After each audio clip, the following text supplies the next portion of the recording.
Om has 100 meaning. One of them is welcome to the God. वैदिक मंत्र है ओमकार, अकार, उकार और मकार, इसको बोलते हैं ओमकार। ओम एक ऐसा मंत्र है जिसका उच्चारण करने मात्र से शरीर में ऊर्जा उत्पन्न होती है। ओमकार आदि मंत्र है। सृष्टि की उत्पत्ति के समय से ही ये ध्वनि प्रकट हुआ था। उसके साथ ही ओम ध्वनि सृष्टि की उत्पत्ति के साथ ही उत्पन्न हुआ था। कोई भी मंत्र हो लेकिन उसके आगे ओम लगाया जाता है तो पावरफुल मंत्र है।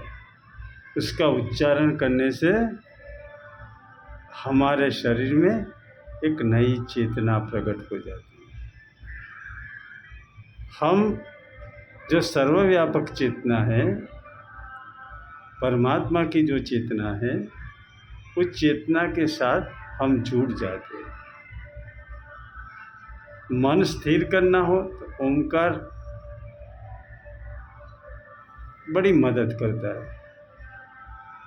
कैसा भी मन खिन्न हुआ हो, लेकिन आप ओम ओम ओम ऐसा उच्चार करोगे तो आपका मन शांत हो जाएगा। शांति प्रदान करने वाला, शक्ति प्रदान करने वाला ये मंत्र है। भगवान भोलेनाथ को रिझाना चाहते हैं तो ओम नमः शिवाय बोलेंगे। गणपति जी को रिझाना चाहते हैं तो ओम गम गणपतये नमः ऐसा बोलेंगे।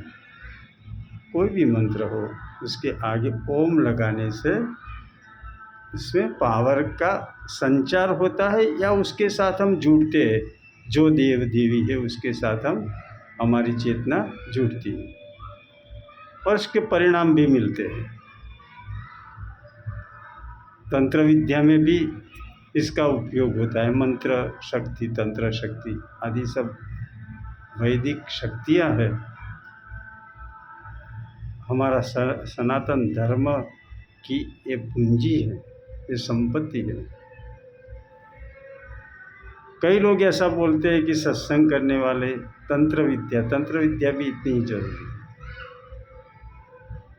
मंत्र शक्ति और तंत्र शक्ति दोनों की जरूरत है।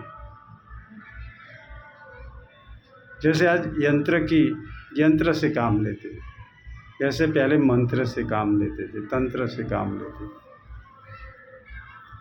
तंत्र प्रयोग भी होते हैं जो हमारी रक्षा करते हैं,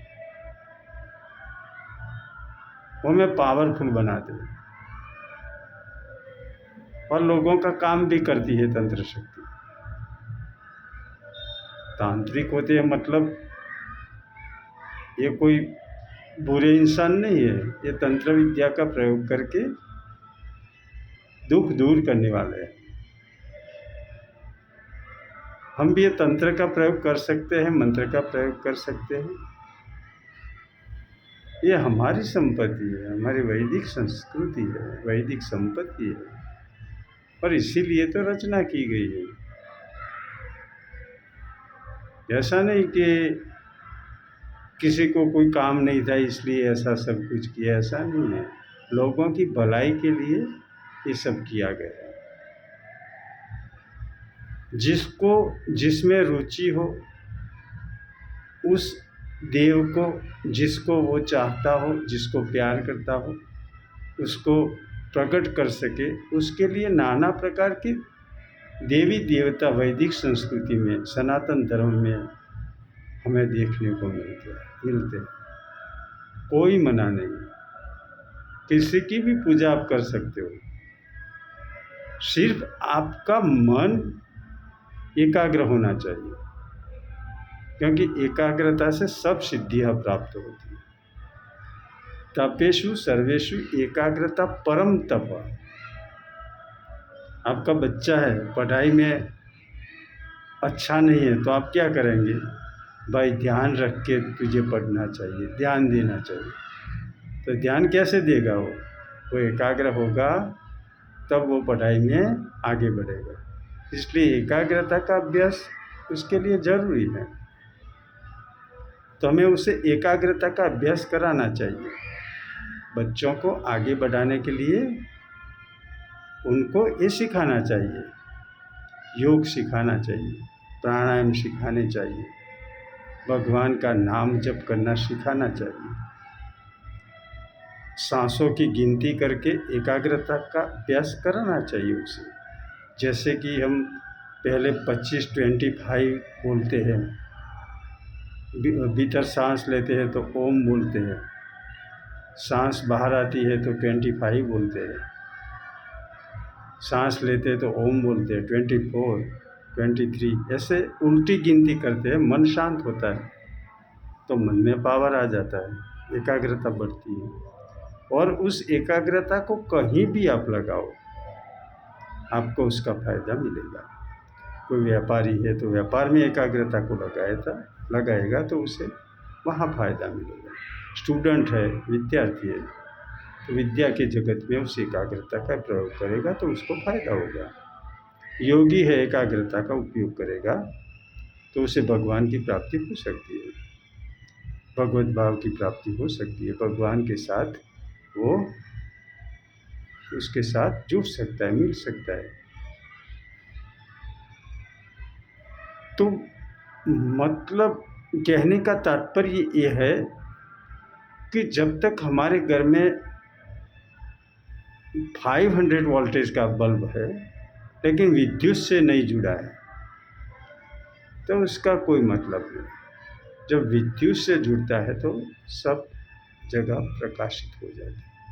वैसे ही परमात्मा ऐसी विद्युत है, उसके साथ हम जुड़ते हैं तो हमारा जीवन प्रकाश में हो जाता है, हमारी बुद्धि में प्रकाश हो जाता है, हमारा जीवन बदल जाता है।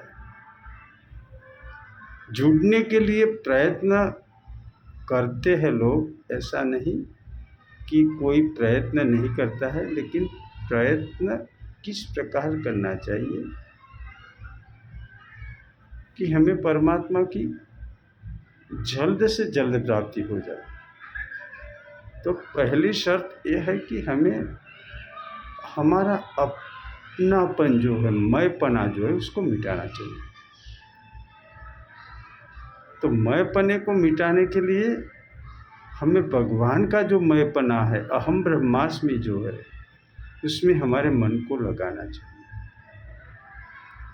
अपना नाम रूप समाज आदि सब भूल के हमें सोचना है कि मैं ब्रह्म हूँ, मैं सर्वव्यापक हूँ, मैं सब में हूँ, सब मेरे में है, मैं सच्चिदानंद हूँ, मैं सर्वव्यापक हूँ, मैं पहले था, अभी हूँ, बाद में रहूँगा, मैं शरीर नहीं हूँ, मैं शरीर से पर हूँ, शरीर मेरे में है और मैं शरीर में हूँ, मैं शरीर में भी हूँ, बाहर भी हूँ। ऐसा चिंतन करते करते जैसे कीड़ा बमरे का चिंतन करके बमरा हो जाता है, भ्रमर हो जाता है, वैसे ही जीव भी शिव का चिंतन करते करते शिव स्वरूप हो जाता है। तो शिव स्वरूप होने के लिए हमें शिवत्व का चिंतन करना पड़ेगा, शिव का चिंतन करना पड़ेगा। शिवोहम शिवोहम शिवोहम शिवोहम, ऐसे मंत्र शक्ति का हमें अवलंबन लेना पड़ेगा ताकि हम अपने आप को खोज सके, अपने आप को पा सके। परमात्मा पाया हुआ है, लेकिन क्या हुआ है, विस्मृति हो गई, हम भूल गए कि हम कौन हैं। हमारा नाम रख दिया तो हम बोलते हैं कि हम अमुक भाई है, हसमुख भाई रख दिया नाम तो हम जिंदगी भर हसमुख भाई का रटन करते कि मैं हसमुख भाई, हसमुख भाई। कहीं भी से कोई बुलाएगा हसमुख भाई तो तुरंत बोलेंगे, बोलो बोलो, तुरंत बोलेंगे कि बोलो भाई क्या काम है, क्योंकि हसमुख भाई जो नाम है उसके दिलो दिमाग में छा गया है। जैसे मैं ब्रह्म हूँ ऐसा दिलो दिमाग में छा जाएगा, तब भगवान और आप में दूरी नहीं रहेगी। आप और भगवान दोनों एक हो जाओ। तो जब भगवान और हम एक हो जाते हैं तो भगवान की सारी शक्तियाँ हमको मिलती हैं, हम भगवतमय हो जाते हैं। पर भगवतमय होने से क्या फ़ायदा होता है, ये तो जो भगवतमय हुआ है उसको पता चलेगा।